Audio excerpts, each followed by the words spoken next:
Hello students, कैसे हैं आप लोग। उम्मीद करता हूँ कि आप लोग सभी स्वस्थ होंगे और इस कोरोना पेंडेमिक में अपने आप को, अपनी फैमिली को आप लोग बचा के रखिए और अपनी पढ़ाई हमारे यूट्यूब चैनल पर कंटिन्यू रखिए। क्लियर।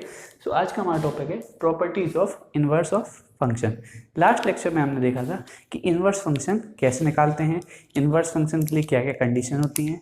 आज भी हम कुछ और क्वेश्चन करेंगे जहाँ पर हम फंक्शंस का इन्वर्स निकालेंगे, उनके लिए चेक करेंगे कि कंडीशन क्या क्या होती हैं। उससे पहले हम देखते हैं properties of inverse of function.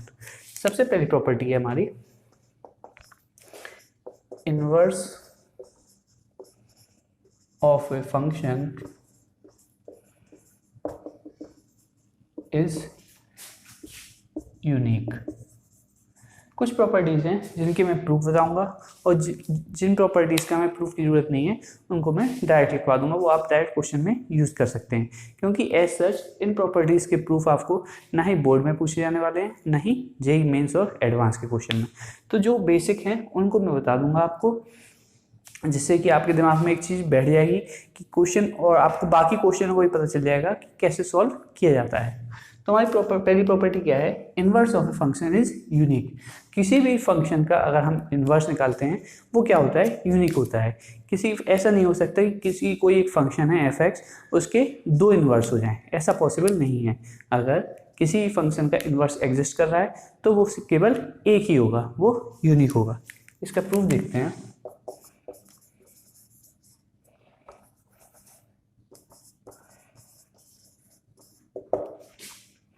Let f a to b is a function and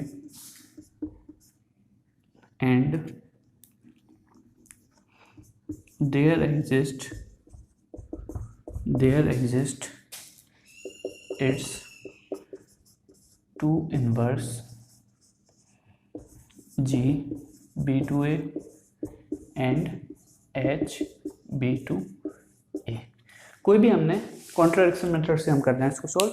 कोई भी हमने एफ फंक्शन लिया है जो कि ए टू बी डिफाइंड है और हमने इसके मान लिए दो इन्वर्स हैं। कौन कौन से, जी और एच, इसके दो इन्वर्स हैं जो कि कहाँ से डिफाइंड है, बी टू ए।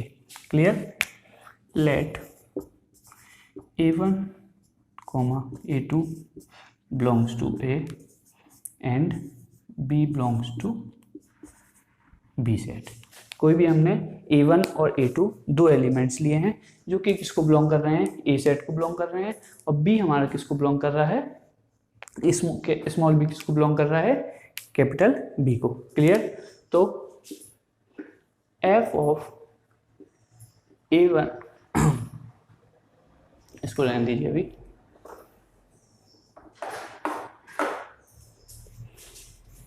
हमें पता है कि g क्या है, हमारा इन्वर्स है a का।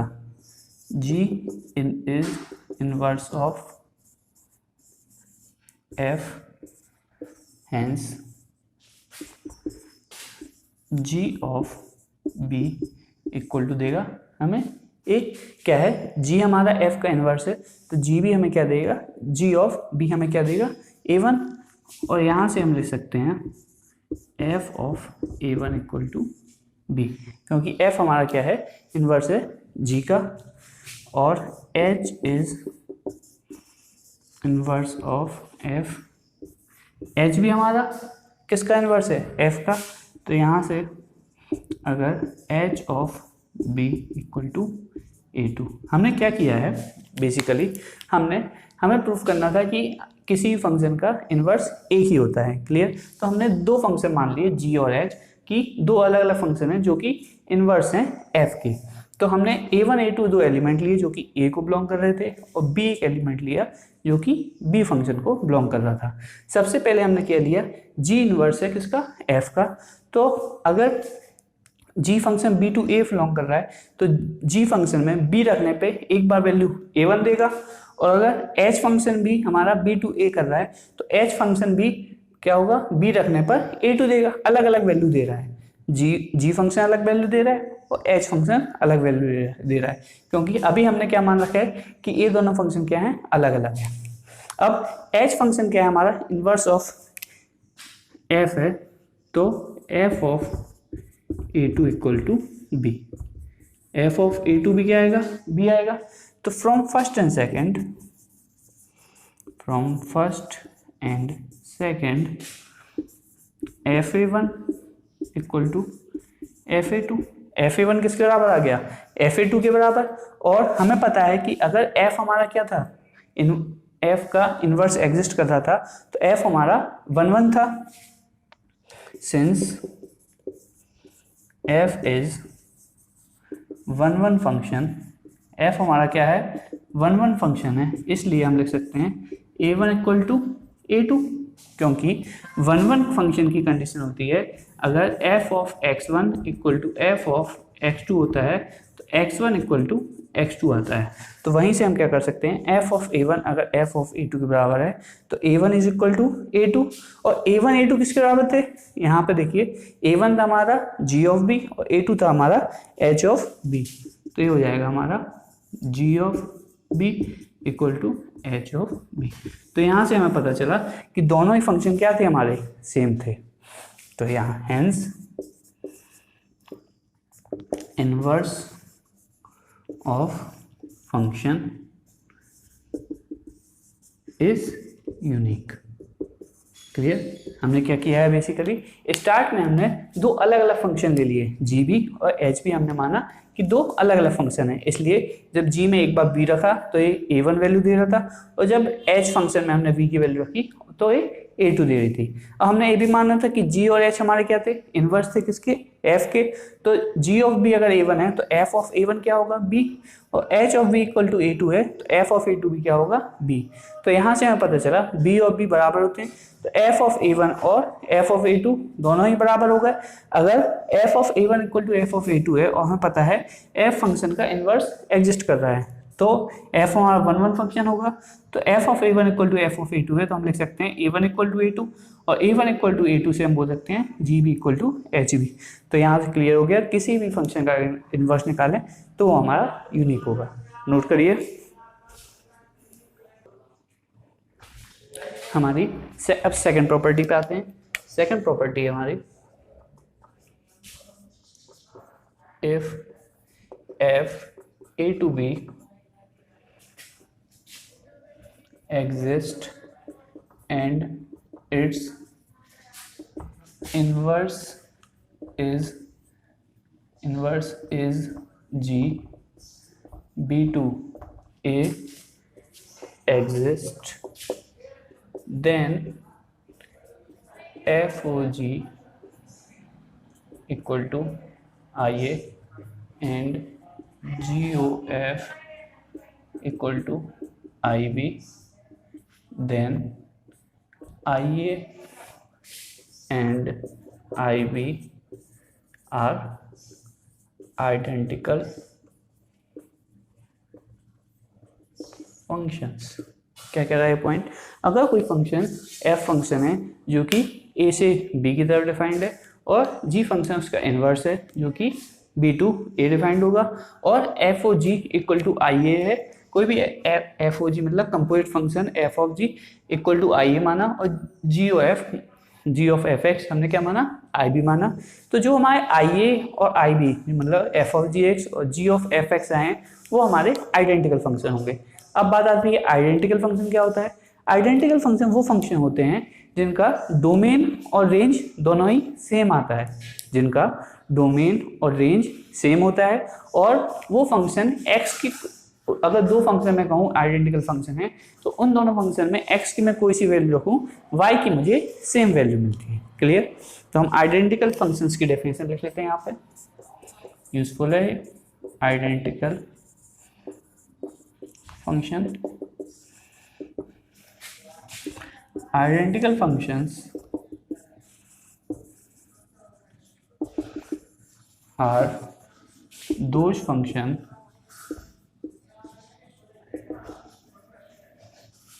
whose domain and range are same and they give same value of y on putting same value of x। Clear.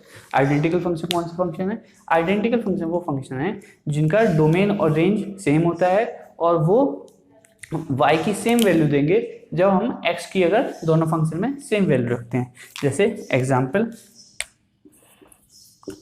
y equal to sine square X plus cos square X और दूसरा function लें y equal to 1। ये दोनों function क्या है? Identical function. यहाँ पर मैं इस फंक्शन की बात करूं तो ये फंक्शन कैसा है? अगर इसमें x की कोई भी वैल्यू रखूं तो ये y की वैल्यू क्या देगा? 1 ही देगा।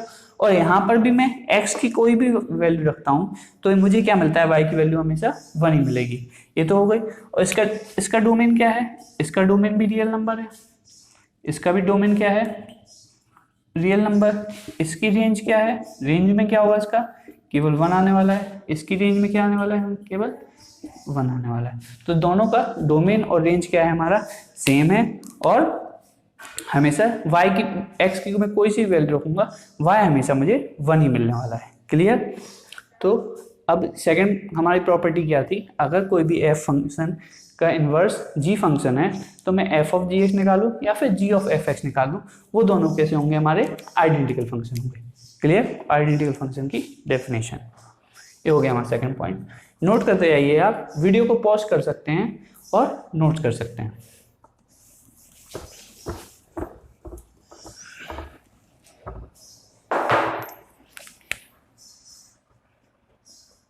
थर्ड पॉइंट क्या है हमारा?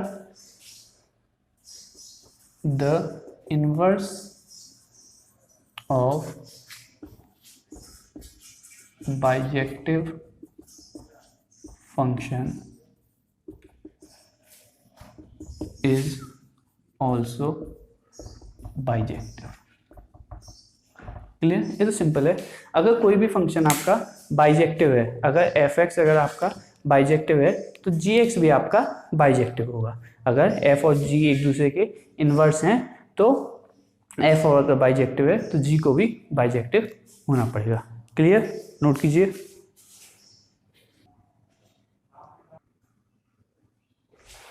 तो हमारी नेक्स्ट प्रॉपर्टी है, अगर f और g दो बाइजेक्टिव फंक्शन है और f हमारा डिफाइंड है a टू b और b हमारा डिफाइंड है b टू c, तो g और f का भी इन्वर्स एग्जिस्ट करेगा। क्या बोला मैंने? अगर f और g हमारे दो फंक्शन है, f फंक्शन हमारा a से b की तरफ डिफाइंड है और g फंक्शन हमारा b टू c डिफाइंड है, तो g और f का इन्वर्स एग्जिस्ट करेगा और g और f का इन्वर्स होगा f of inverse of g of inverse के बराबर। इसका हम प्रूफ देख लेते हैं, क्योंकि ये होता है ए वाला प्रूफ आपको कभी कभी बोर्ड में पूछ लिया जाएगा, बोर्ड एग्जाम में कभी कभी बाई चांस 2 मार्क्स में पूछ लिया जाता है। इसके लिए देख लेते हैं। सबसे पहले देखते हैं, अगर f और g दो बाइजेक्टिव फंक्शन है तो g और f भी क्या होगा? बाइजेक्टिव होगा by the property if f and g are bijective function then g of f is also bijective।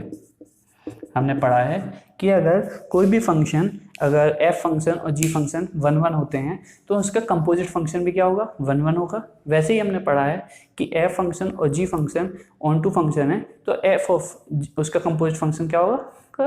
On to function होगा। तो जब 1 1 है और ऑन टू है तो सेम वही चीज़ यहाँ पे लागू हो रही है कि f और g अगर बाइजेक्टिव फंक्शन है तो उसका कंपोजिट फंक्शन भी क्या होगा? बाइजेक्टिव होगा। तो हमने देखा f और g अगर बाइजेक्टिव फंक्शन है तो g और f भी हमारा बाइजेक्टिव होगा और कोई भी अगर फंक्शन बाइजेक्टिव है तो उसका इन्वर्स एग्जिस्ट करेगा। हैंस g और f इन्वर्स एग्जिस्ट। क्या होगा? g और f का इन्वर्स एग्जिस्ट करेगा। अब हमें प्रूफ करना है कि g और f का इन्वर्स किसके बराबर होता है? f inverse of g inverse. तो हम देखते हैं,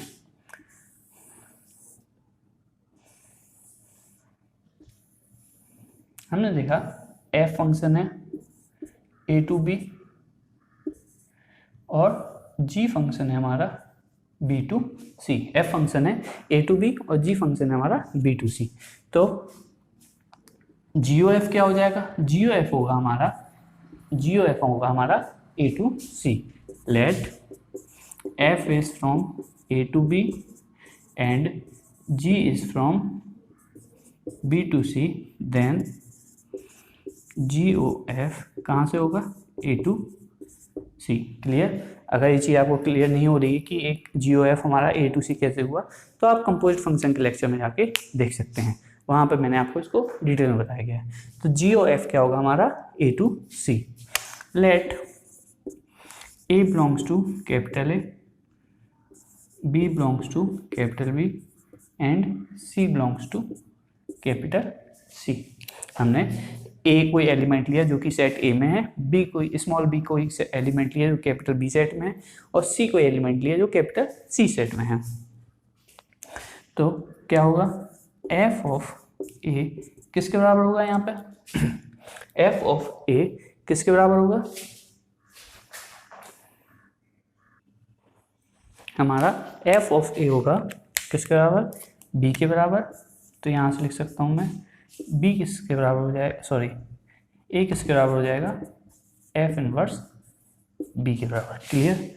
वैसे ही एफ ऑफ बी किसके बराबर होगा, ए होगा, एफ ऑफ बी किसके बराबर होगा, यहाँ पे जो भी आएगा यहाँ पे एफ ऑफ बी होगा हमारा सी के बराबर। तो मैं यहाँ से लिख सकता हूँ बी हमारा हो जाएगा एफ इनवर्स सी के बराबर। क्लियर। अब देखते हैं जी ओ एफ ऑफ ए किसके बराबर होगा, जी ऑफ एफ ए, और एफ ए किसके बराबर है, बी के बराबर। तो G of B, G of F A क्या हो जाएगा, एफ ए की जगह रख दिया मैंने B of ji of B. तो जी और जी ऑफ बी किसके बराबर आया है, जी सॉरी यहाँ पे एफ ऑफ बी नहीं है, जी ऑफ बी है और B equal to G inverse C है। तो जी ऑफ बी किसके बराबर है, सी के बराबर। तो सी, तो यहाँ से क्या आया, जी ओ एफ ऑफ ए किसके बराबर आ चुका है हमारा, सी के बराबर। तो ए आ गया हमारा जी ओ एफ का होल इनवर्स सी। क्लियर। हमें जी ओ एफ का होल इनवर्स ऑफ सी की वैल्यू हमें मिल चुकी है। क्लियर। अब हमें क्या प्रूफ करना था, हमें प्रूफ करना था कि जी ओ एफ का इनवर्स किसके बराबर है, F inverse of ji inverse के बराबर। इसको रफ कर लेता हूँ।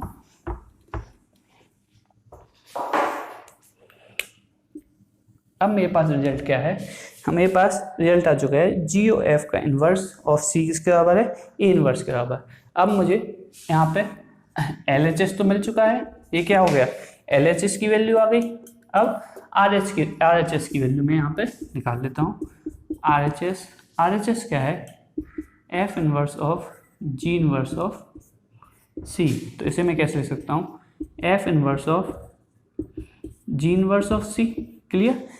कंपोजिट फंक्शन से अगर यहाँ पे देखिए कंपोजिट फंक्शन क्या कहता है, F O G of X किसके बराबर होता है, एफ ऑफ जी एक्स के बराबर। तो वही चीज़ है यहाँ पे, F inverse of ji inverse C किसके बराबर होगा, F inverse of ji inverse C. तो यहाँ पे जी इनवर्स सी हमारा किसके बराबर आया था, जी इनवर्स सी हमारा आया था बी के बराबर। तो F inverse B. Clear. G inverse C था हमारा बी के बराबर, जी इनवर्स सी की जगह हमने बी रख दिया। अब F inverse B, F inverse B की वैल्यू क्या है यहाँ पे, ए। तो यहाँ पे इसकी वैल्यू आ गई ए। तो हमारा आर एच एस भी क्या आ गया, ए आ गया, और एल एच एस में भी हमारा क्या था, ए। तो हम यहाँ से कह सकते हैं hence g O f inverse equal to f inverse of ji inverse. Clear. Note कर लीजिए।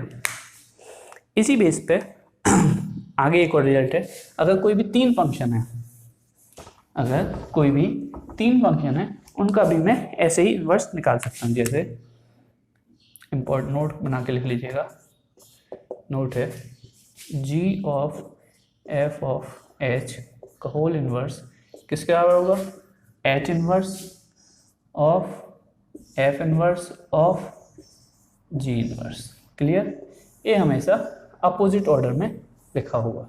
क्लियर। जैसे जी ओ एफ का होल इनवर्स किसके बराबर था, F inverse of ji inverse, वैसे ही G inverse G of F of H का होल इनवर्स किसके बराबर होगा, H inverse of F inverse of ji inverse. Clear. आपको प्रूफ जा जाएगा, सिर्फ इसी का आता है बोर्ड एग्जाम। क्लियर है, नोट करिए। नेक्स्ट क्वेश्चन देखते हैं हमारे पास। अब क्वेश्चन है gx is be a inverse of f x. G x दिया गया है किसका, इनवर्स ऑफ एफ एक्स दिया गया है, और एफ डैश एक्स की वैल्यू दी गई है 1/1 plus x square x cube. तो हमें जी डैश एक्स निकालना है in terms of ji x. हमें क्या क्या दे दिया गया है, एफ एक्स और जी एक्स एक दूसरे के इनवर्स हैं, एफ डैश एक्स की वैल्यू दे दी गई है, हमें निकालना है जी डैश एक्स, डैश का मतलब फर्स्ट डेरिवेटिव, हमें निकालना है जी डैश एक्स की वैल्यू किसके टर्म्स में, जी एक्स की। तो सबसे पहले हमें जो गिवन है उसकी हम यूज लेते हैं। तो we know if g x is inverse of f x, अगर जी एक्स अगर एफ एक्स का इनवर्स है तो जी ऑफ एफ एक्स कितना होता है, एक्स। लास्ट वीडियो लेक्चर में आपको एंड में बताया गया है कि F of F inverse x x के बराबर होता है, और f inverse of f x भी एक्स के बराबर होता है। डिपेंड करता है यहाँ पे एक्स किसके डोमेन में होगा, एफ इनवर्स के डोमेन में, और एक्स किसके डोमेन में होगा, एफ के डोमेन में। क्लियर। तो वही चीज हमने अभी यूज की है कि अगर जी और एफ एक दूसरे के डोमेन में, जी और एफ एक दूसरे के इनवर्स हैं, तो जी ऑफ एफ एक्स क्या होगा, एक्स के बराबर होगा। तो यहाँ पे हम नाउ डिफरेंशिएट करेंगे हम यहाँ पे इसको। अगर डिफरेंशिएट करें तो इसमें प्रोडक्ट रूल लगेगा, प्रोडक्ट नहीं, कंपोजिट फंक्शन का रूल लगेगा। तो सबसे पहले बाहर वाला फंक्शन डिफरेंशिएट होगा जी डैश एफ एक्स, फिर उसके बाद अंदर वाले फंक्शन को हम डिफरेंशिएट करेंगे। तो f dash x equal to x का डिफरेंशिएशन 1। क्लियर, यहाँ पे आ गया। फिर जी डैश एफ एक्स, इसको नीचे ले आते हैं 1/एफ डैश एक्स जी डैश एफ एक्स। अब एफ डैश एक्स की वैल्यू क्या थी, एफ डैश एक्स की वैल्यू गिवन है हमारे पास 1/1 प्लस एक्स क्यूब। तो मैं अगर एफ डैश एक्स की वैल्यू रखूँ 1/1 प्लस एक्स क्यूब, तो ये ऊपर चला जाएगा, ये हो जाएगा 1 प्लस एक्स क्यूब। क्लियर। लेकिन हमें जी डैश किसके टर्म्स में चाहिए, जी एक्स के टर्म्स में। तो मैं यहाँ पे अब एक्स की जगह मैं रखूंगा जी एक्स। मैं क्या करूंगा, एक्स की जगह रखेंगे जी एक्स। देखिए यहाँ पे क्या हो जाएगा, G dash F of ji X equal to 1 plus G X का क्यूब। क्लियर। मैंने क्या किया, एक्स की जगह जी एक्स रख दिया। अब देखिए फिर से एफ और जी यहाँ पे क्या है, एक दूसरे के इनवर्स हैं, तो f of ji of x क्या हो जाएगा, एक्स के बराबर।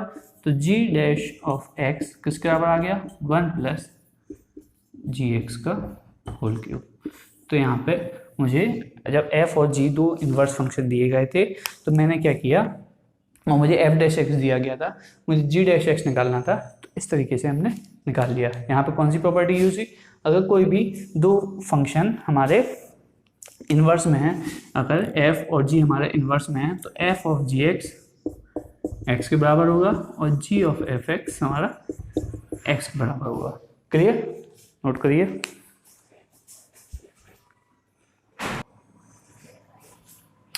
तो हमारा नेक्स्ट क्वेश्चन है, let function R to R defined by f x equal to e raise to power x minus e raise to power minus x divide by 2। इसमें सबसे पहले पूछा है उसने, is f x invertible, f x क्या invertible है, if so find its inverse. अगर f x हमें पहले चेक करना है कि इन्वर्टिबल है या फिर नहीं है, उसके बाद हमें इनवर्स निकालना है। ठीक है। तो किसी भी फंक्शन को इन्वर्टिबल होने के लिए, किसी भी फंक्शन को इन्वर्टिबल मतलब जिसका इनवर्स एग्जिस्ट करे, वो किसका इनवर्स एग्जिस्ट करता है, बाइजेक्टिव फंक्शन का इनवर्स एग्जिस्ट करता है। तो इन्वर्टिबल फंक्शन के लिए आपको जरूरी है कि फंक्शन हमारा 1 1 हो और फंक्शन हमारा ऑन टू हो। क्लियर। फंक्शन कैसा हो हमारा 1 1 और फंक्शन हो हमारा ऑन टू। तो चेक करते हैं, पहले हम 1 1 के लिए चेक करते हैं। फॉर 1 1 एफ एक्स गिवन है हमें पास e raise to power x minus e raise to power minus x divide by 2। 1 function को चेक करने के लिए मैंने आपको 1 फंक्शन के लेक्चर में बताया है। आप वहाँ पर अगर आप नहीं देखा तो एक बार डिस्क्रिप्शन में आपको लिंक मिल जाएगी, पहले आप 1 फंक्शन पढ़ लीजिए। तो 1 फंक्शन को चेक करने के लिए एक तो होता था एनालिटिकल मेथड। इसमें था अगर f of x1 equal to f of x2 मानो तो मुझे x1 इक्वल टू x2 मिल जाता था, तो वो होता था 1 फंक्शन, पहला मेथड। सेकेंड मेथड था ग्राफिकल मेथड। अगर मैं एक्स एक्सिस के हॉरिजॉन्टल या पैरेलल कोई भी लाइन खींचता हूँ तो वो ग्राफ को केवल एक ही जगह कट करना चाहिए, एक ग्राफिकल मेथड था। थर्ड मेथड क्या था कि अगर फंक्शन हमारा स्ट्रिक्टली इंक्रीजिंग है या फिर स्ट्रिक्टली डिक्रीजिंग तो भी फंक्शन मेरा 1 होगा। क्लियर? तो मैं कोई से भी प्रॉपर्टी यूज करके यहाँ पे चेक कर सकता हूँ फंक्शन मेरा 1 है या फिर नहीं है। तो हम इसको चेक करते हैं फर्स्ट डेरिवेटिव से, मतलब चेक करते हैं फंक्शन हमारा स्ट्रिक्टली इंक्रीजिंग है या फिर नहीं है। एफ डैश एक्स देखते हैं। एफ डैश एक्स क्या होगा, डेरिवेटिव क्या होगा इसका, e raise to power x का e raise to power x minus e raise to power minus x का minus e raise to power minus x का -1 divide by 2। F dash x आ गया मेरा e raise to power x plus e raise to power minus x divide by 2। इसको मैं लिख सकता हूँ e raise to power x plus 1 upon E raise to power x divide by 2। F dash x, अगर e raise to power x LCM लूँ तो 2 e raise to power x e raise to power 2x plus 1। Clear? अब मैं यहाँ पे देखूँ, मुझे पता है e raise to power x का ग्राफ इस प्रकार जाता है, y इक्वल टू ई की पावर एक्स का ग्राफ ए है। ए हमेशा पॉजिटिव होता है, एक्स एक्सिस के हमेशा ऊपर होता है, इसलिए ई रेज टू पावर एक्स हमेशा पॉजिटिव होगा। तो ए वाला पार्ट भी पॉजिटिव रहने वाला है, ए वाला पार्ट भी पॉजिटिव रहने वाला है, 1 तो पॉजिटिव ही है। तो हमारा एफ डैश एक्स क्या होगा, f dash x always greater than equal to 0, हमेशा 0 से बड़ा होगा। इसलिए क्या होगा, strictly increasing function, strictly increasing function. अगर कोई भी फंक्शन हमारा स्ट्रिक्टली इंक्रीजिंग है तो वो क्या होगा, 1। अगर कोई फंक्शन हमारा स्ट्रिक्टली इंक्रीजिंग है या फिर स्ट्रिक्टली डिक्रीजिंग फंक्शन है तो वो होता है हमारा 1। कैसे चेक करते हैं स्ट्रिक्टली इंक्रीजिंग या डिक्रीजिंग? कोई भी फंक्शन एफ एक्स है, अगर उसका एफ डैश एक्स 0 से बड़ा है तो वो क्या होगा, स्ट्रिक्टली इंक्रीजिंग फंक्शन। अगर एफ डैश एक्स हमेशा 0 से कम है तो होता है स्ट्रिक्टली डिक्रीजिंग फंक्शन। ये तो हो गया हमारा 1, तो हमारा फंक्शन 1 तो है। अब ऑन टू फंक्शन के लिए चेक करते हैं, नोट कर लीजिएगा। जैसे आपको बताया, वीडियो को आप पॉज करके नोट कर सकते हैं।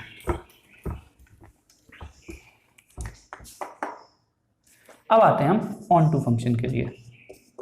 एफ एक्स हमारा e raise to power x minus e raise to power minus x divide by 2। जैसा कि आपको बताया कि हमारा एफ एक्स क्या आ गया है, स्ट्रिक्टली इंक्रीजिंग फंक्शन। तो रेंज ऑफ एफ एक्स क्या होगी, range of f x F of minus infinity से लेकर एफ ऑफ इन्फिनिटी। क्योंकि देखिए एक तरीके से स्ट्रिक्टली इंक्रीजिंग फंक्शन है, मतलब इस प्रकार जा रहा होगा, ऊपर ही ऊपर जाना है। मतलब अगर माइनस इन्फिनिटी पे जाऊं तो क्या पर देगा, अगर मुझे F of minus infinity minus infinity में निकाल लूँ वैल्यू तो मुझे वो वाई एक्सिस की सबसे नीचे वैल्यू दे देगा, और अगर मैं प्लस इन्फिनिटी में निकालूँ एक्स एक्सिस के तो मुझे वाई के सबसे ऊपर की वैल्यू दे देगा, क्योंकि मेरा फंक्शन हमेशा इंक्रीज होने वाला है। क्लियर? तो रेंज ऑफ एफ एक्स कैसे आती है, किसी भी इंक्रीजिंग फंक्शन की रेंज, स्ट्रिक्टली इंक्रीजिंग फंक्शन की रेंज कैसे देखते हैं, एफ ऑफ माइनस इन्फिनिटी से लेकर एफ ऑफ इन्फिनिटी।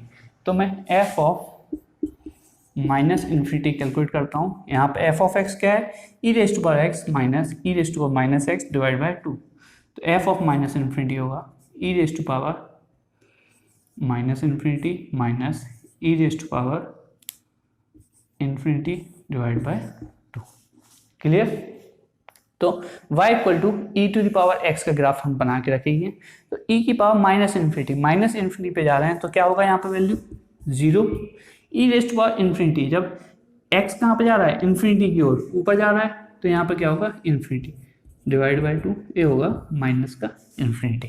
तो f ऑफ माइनस इन्फिनिटी आएगा माइनस इन्फिनिटी। अब एफ ऑफ इन्फिनिटी लिख लेते हैं, e raise to power infinity minus e raise to power minus infinity divide by 2। तो e raise to power infinity क्या है, infinity minus e raise to power minus infinity 0 divide by 2। A भी क्या मिला मुझे, इन्फिनिटी। तो हमारा range आया माइनस इन्फिनिटी से लेकर इन्फिनिटी तक, रेंज आया मेरा माइनस इन्फिनिटी से इन्फिनिटी, मतलब कि रियल नंबर। रेंज मेरी क्या आई, रियल नंबर। और हमारे पास फंक्शन में मेरा क्या डिफाइन था, आर टू आर। कोडोमेन में मेरा क्या था, कोडोमेन मेरा क्या था, रियल नंबर। तो यहाँ पे रेंज जो है मेरी वो किसके बराबर हो चुकी है, कोडोमेन के बराबर। रेंज मेरी कोडोमेन के बराबर हो गई है, इसलिए मेरा फंक्शन कैसा होगा, ऑन टू फंक्शन। फंक्शन होगा मेरा ऑन टू फंक्शन। अगर रेंज हमारी कोडोमेन के बराबर हो जाती है तो फंक्शन होता है हमारा ऑन टू फंक्शन। नोट करिए। तो मेरा फंक्शन ऑन टू फंक्शन भी प्रूव हो गया। अब फंक्शन मेरा इन्वर्टेबल है कि नहीं, इसने पूछा था। हाँ, मेरा फंक्शन इन्वर्टेबल है। If so find its inverse. अब मुझे क्या करना है, इस फंक्शन का इन्वर्स निकालना है। तो देखते हैं इन्वर्स कैसे निकालते हैं। लास्ट लेक्चर में हम देख चुके हैं इन्वर्स कैसे निकाला जाता है, उसी की बेसिस पे हम इसमें इन्वर्स निकालेंगे। क्लियर। तो हमने कल 4 स्टेप पढ़े थे। कौन कौन सा। फर्स्ट स्टेप था कि हमें चेक करना पड़ता था कि फंक्शन हमारा बाइजेक्टिव है या नहीं है। तो इसमें हमने चेक कर लिया कि फंक्शन हमारा बाइजेक्टिव है, क्योंकि फंक्शन हमारा 1 1 है और ऑन टू है, इसलिए वो बाइजेक्टिव है, इसलिए इन्वर्टेबल है। तो यहाँ पे लिख भी सकते हैं function f x is 1 1 and onto, hence it is invertible. Clear, इसलिए वो इन्वर्टेबल है। अब फर्स्ट स्टेप तो हो गया हमारा कि चेक करना होता था 1 1 और ऑन टू है। सेकंड स्टेप क्या होता था, अगर मेरा y इक्वल टू ई की power x minus e raise to power minus x divide by 2। इसको मैं थोड़ा सॉल्व करता हूँ। तो y इक्वल टू ई की पावर x माइनस 1 अपॉन ई की पावर x डिवाइड बाई 2। तो y इक्वल टू ई की पावर 2x, ये हो गया। सेकेंड स्टेप क्या था हमारा, इंटरचेंज x और y। तो सेकेंड स्टेप हम यहाँ पे देखते हैं। सेकेंड स्टेप में क्या था, इंटरचेंज x एंड y। तो x और y को इंटरचेंज किया तो क्या हो जाएगा यहाँ पे, x equal to e raise to power 2y minus 1 divide by 2 e raise to power y। Clear. फिर क्या था, थर्ड स्टेप मेरा क्या था, थर्ड स्टेप था हमारा कि हमें जो भी इक्वेशन आई है अब x के फॉर्म में हो गई है, हमें y के फॉर्म में ऑब्टेन करना है। क्लियर। तो मैं इस इक्वेशन को इस तरीके से अरेंज करूंगा कि मुझे y की वैल्यू मिल जाए। तो इसको सॉल्व करते हैं। तो हो जाएगा ये 2x e raise to power y equal to e raise to power 2y minus 1। यहाँ पे लिखते हैं e raise to power 2y minus 2x e raise to power y minus 1 equal to 0। Clear. E raise to power 2y minus 2x e raise to power y minus 1। अब मैं अगर इस equation को देखूं तो ये मुझे थोड़ी बहुत क्वाड्रेटिक इक्वेशन टाइप की दिख रही है। कैसे, देखिए e raise to power y का whole square minus 2x e raise to power y minus 1 equal to 0। E to the power y के फॉर्म में क्वाड्रेटिक इक्वेशन है।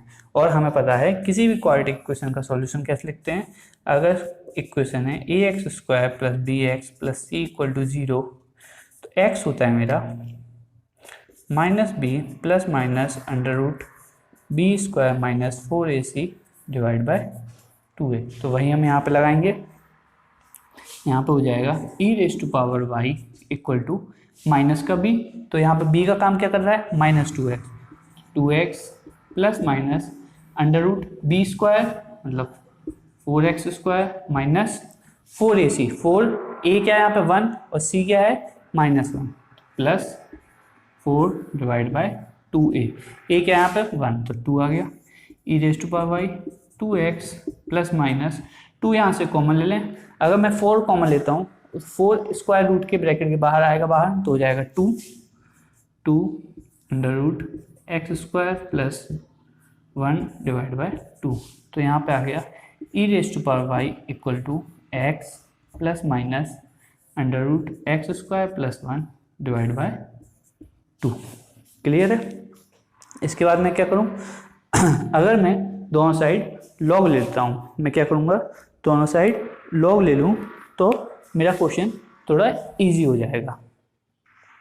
तो लॉग लेते हैं, शायद यहाँ पे कुछ गलती हुई है, यहाँ पे क्या 2 कैंसिल हो जाएगा। तो लॉग लें तो क्या हो जाएगा, यहाँ पे बचेगा y equal to log of x plus minus √x² + 1।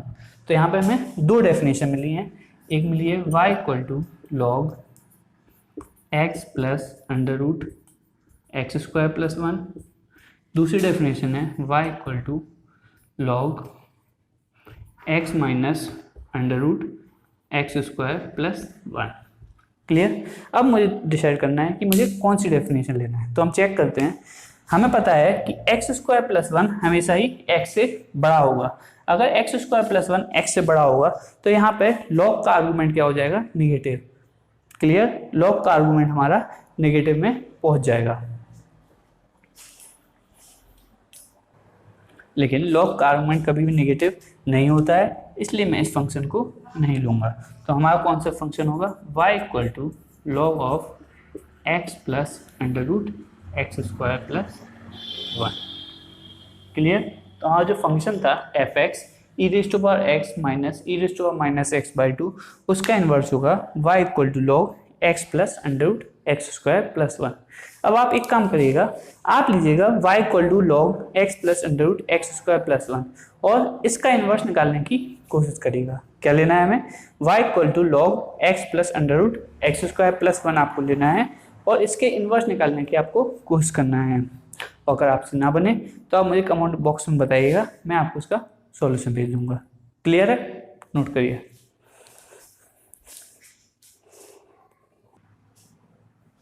अब हमारा नेक्स्ट पॉइंट है, नोट बना के लिखिएगा इसको। हमें पता है कि हमारा fx और f इनवर्स x का ग्राफ जो होता है y equal to x line पर सिमेट्रिक होता है। Clear. We know that graph of fx and f inverse x are symmetric to the line y equal to x। ये हमने लास्ट लेक्चर में देखा था कि fx और f इनवर्स x का ग्राफ हमारा सिमेट्रिक आया था किस लाइन पर, y equal to x line पर। तो fx पर अगर कोई पॉइंट अल्फा कॉमा बीटा है तो f इनवर्स x पर वो पॉइंट क्या होगा, बीटा कॉमा अल्फा लाई करेगा। वैसे ही अगर fx पर x1 कॉमा x1 कोई ग्राफ है, पॉइंट है, तो इस पर भी क्या होगा, वो पॉइंट क्या होगा, x1 कॉमा x1। और x1 कॉमा x1 कहाँ पर लाइन करेगा, हमेशा y equal to x line पर। x1 कॉमा x1 कहाँ पर लाइन करेगा, y equal to x line पर। मतलब कि अगर हमारा graph fx y equal to x line से पास हो रहा है तो f इनवर्स x का ग्राफ भी y equal to x line से क्रॉस करेगा। तो हम यहाँ पे लिख सकते हैं, if graph of y equal to fx passes from the line y equal to x, then graph of f inverse x must also pass through y equal to x। क्यों, क्योंकि जिसे हम देख पा रहे हैं fx और f इनवर्स x का ग्राफ क्या था, सिमेट्रिक था y इक्वल टू x पर। तो अगर fx का कोई भी पॉइंट अल्फा बीटा है तो f इनवर्स x पे क्या होता था, बीटा कॉमा अल्फा। वैसे ही fx पे कोई पॉइंट x1 कॉमा x1 है तो f इनवर्स x पर क्या होना है, x और y कोऑर्डिनेट इंटरचेंज हो गए। x और y को इंटरचेंज भी करोगे तो रहना तो सेम ही है। और ऐसे पॉइंट्स कहाँ पे मिले आपको, ऐसे पॉइंट्स सिर्फ आपको x1 comma x1 x2 comma x2 ये पॉइंट कहाँ पे मिलेंगे हमें, y equal to x line पर। तो अगर कोई भी ग्राफ है हमारा y इक्वल टू fx, वो line y equal to x से पास कर रहा है तो हमारा f इनवर्स x का भी ग्राफ क्या होगा, y equal to x line से पास करेगा। क्लियर। आपको बहुत सी बुकों में कहीं कहीं बाई चांस प्रिंटिंग मिस्टेक हो जाती है या जो भी हो जाता है, आपको लिख दिया जाता है कि हमारा ग्राफ जो है y equal to f x और y equal to f inverse x सिर्फ y equal to x line पर इंटरसेक्ट करेंगे। ऐसा बिल्कुल भी नहीं है। हमारे graph y equal to f x और y equal to f inverse x अगर इंटरसेक्ट हो अगर y equal to x line पर लाई कर रहा है ग्राफ, तो दूसरा ग्राफ वहाँ पर लाई करेगा, वहाँ पर तो इंटरसेक्ट होंगे ही होंगे। और ऐसा जरूरी नहीं कि सिर्फ वहीं पर हो, ऐसा हो सकता है कि हमारा ग्राफ और भी पॉइंट्स पर इंटरसेक्ट करे। क्लियर? इस चीज़ से आप कहीं कहीं आप पढ़ेंगे कि कहीं कहीं लिखा होता है कि एफ एक्स और एफ इनवर्स एक्स का graph intersects at y equal to x line only. ये बिल्कुल भी गलत है, क्योंकि हमारा y equal to f x और y equal to f inverse x उस y equal to x line पर तो इंटरसेक्ट कर सकता है, लेकिन और भी ऐसे पॉइंट्स हैं कभी कभी हो जाता है कि वहाँ पर ग्राफ हमारा इंटरसेक्ट कर जाता है। मैं एग्जाम्पल लेके बताता हूँ आपको।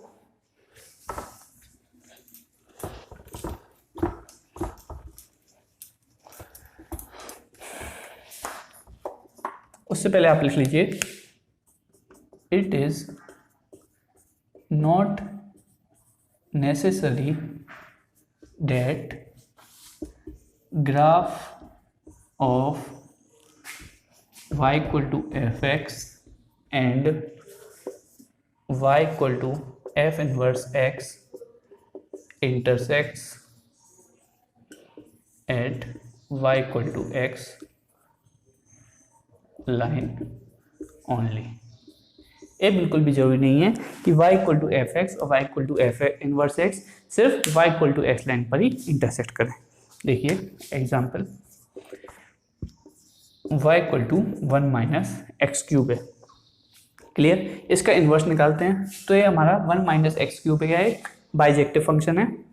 तो यहाँ पे मैं अगर इन्वर्स निकालूँ, इन्वर्स निकालने के लिए क्या करते हैं, सबसे पहले एक्स और वाई को इंटरसेक्ट किया to find its inverse. y और x को इंटरसेक्ट किया तो x इक्वल टू हो गया 1 माइनस वाई क्यूब, तो वाई क्यूब आ जाएगा 1 माइनस एक्स, वाई हो जाएगा 1 minus x raise to power 1/3। Clear?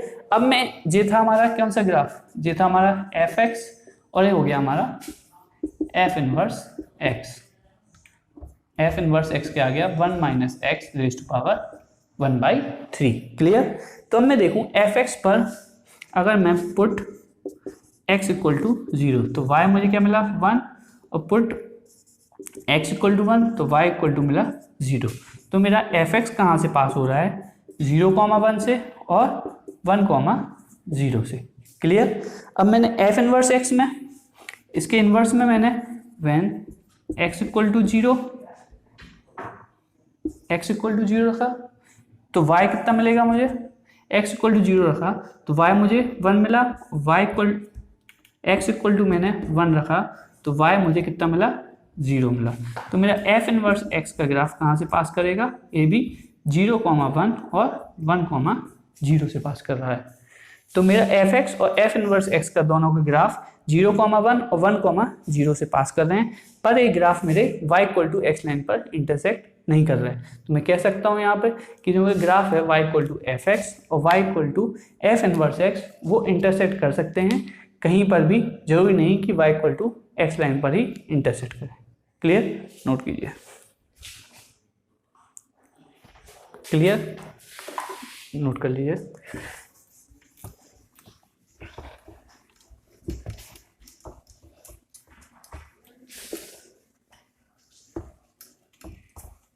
अब इसी में हमारा अगर हमें पॉइंट ऑफ इंटरसेक्शन निकालना है हमारे कर्व एफ एक्स और एफ इनवर्स एक्स के, तो मैं y equal to f x और y इक्वल टू हमारा एफ एक्स और एफ इनवर्स एक्स कहाँ पर इंटरसेक्ट करेंगे, y equal to x line पर तो इंटरसेक्ट कर ही रहे हैं और भी पॉइंट्स पे इंटरसेक्ट कर रहे हैं, लेकिन अगर मुझे सिर्फ वो वाले पॉइंट्स निकालना है कि जो y equal to x line पर लाई कर रहे हैं, तो मैं किस किस लाइन को सॉल्व करूँगा, y equal to f x को और y इक्वल टू x को मैं सॉल्व करूंगा, या फिर मैं इसकी जगह सीधे f x equal to x को मैं सॉल्व कर सकता हूँ। क्लियर? नोट करिए, नोट है मेरा, to find point of intersection of f(x) of y equal to f(x) and y equal to f inverse x, which lies on y equal to x, we can solve equivalently y equal to f(x) and y equal to x, that is f(x) equal to x. Clear? क्या कह रहा है? अगर हमें point of intersection निकालने हैं f inverse x और f(x) graph के, कौन से पॉइंट ऑफ इंटरसेक्शन? वो वाले पॉइंट ऑफ इंटरसेक्शन जो x equal to y equal to x line पर लाई कर रहे थे. क्या लिखा है? Which lies on y equal to x, जो y equal to x line पर लाई कर रहे थे. अगर उनका पॉइंट ऑफ इंटरसेक्शन वो वाले पॉइंट ऑफ इंटरसेक्शन निकालने हैं हमें, तो हम क्या करेंगे? y इक्वल टू f(x) और y equal to x line को सॉल्व कर लेंगे, या फिर directly f(x) equal to x line को सॉल्व कर लेंगे. क्लियर? तो अगर मैं f(x) equal to x solve करता हूँ तो मुझे कौन से पॉइंट ऑफ इंटरसेक्शन मिलेंगे? मुझे वो वाले पॉइंट ऑफ इंटरसेक्शन मिलेंगे जो x equal to y line पे लाई कर रहे थे. जरूरी नहीं कि मुझे सारे पॉइंट ऑफ इंटरसेक्शन मिले. क्लियर? और आपको पहले ही बता सकता हूँ कि ऐसा हो सकता है कि हमें y इक्वल टू f(x) और y equal to f inverse x का point of intersection y equal to x line पे ना होकर कहीं और हो. क्लियर? अगर मैं f(x) equal to x solve करता हूँ तो सिर्फ मुझे वो वाले पॉइंट ऑफ इंटरसेक्शन मिलेंगे जो y equal to x line पर लाई कर रहे थे. क्लियर? सारे पॉइंट ऑफ इंटरसेक्शन नहीं मिलेंगे. तो आपको अगर पूछा जाता है कि find the point of intersection, हमें वो वाले पॉइंट ऑफ इंटरसेक्शन निकालने हैं जो y इक्वल टू f(x) और y equal to f inverse x के हैं. किस लाइन पर? y equal to x line पर. तो हम क्या करेंगे? f(x) इक्वल टू x को हम सॉल्व कर लेंगे. क्लियर? नोट करिए. क्वेश्चन सॉल्व करते हैं. क्वेश्चन है for function R2R defined by f(x) equal to x square plus 1, find f inverse 17. हमें f inverse 17 की वैल्यू निकालना है, तो इसको सॉल्व करते हैं. अगर f of x equal to x square plus 1 है तो f of y क्या होगा? y स्क्वायर प्लस 1 लिख सकते हैं बिल्कुल. तो let y equal to f inverse of 17. अगर y equal to f inverse 17 है तो f ऑफ y क्या हो जाएगा? 17 के बराबर हो जाएगा. और f ऑफ y क्या है? y square plus 1 equal to 17. तो y square equal to 17 minus 1 16, y equal to plus minus 4. Clear? y की वैल्यू आ गई प्लस माइनस 4, मतलब कि f इनवर्स 17 की वैल्यू आ गई मेरे पास प्लस माइनस 4. f इनवर्स 17 की वैल्यू प्लस माइनस 4. इस सिंपल से क्वेश्चन आपको एक या दो नंबर में कभी कभी पूछ लिया जाते हैं बोर्ड्स के एग्जाम में, या फिर ये वाला कंसेप्ट आपको IIT JEE मेंस के क्वेश्चन सॉल्व करने में जरूरत पड़ सकती है. क्लियर? ये था आपका इन्वर्स फंक्शन. आप इन्वर्स फंक्शन से पहले 1 फंक्शन इनटू फंक्शंस के लेक्चर जरूर देखिएगा, उसके बाद कंपोजिट फंक्शन भी, फिर आपको इन्वर्स फंक्शन और भी ज़्यादा अच्छे से समझ में आएगा. अगर एक बार ना समझ में आए तो मैं कहूँगा आप वीडियो को फिर से देखें, और अगर आपको कहीं पे भी कोई भी प्रॉब्लम आती है तो आप मुझे कमेंट सेक्शन में बता सकते हैं. Thank you.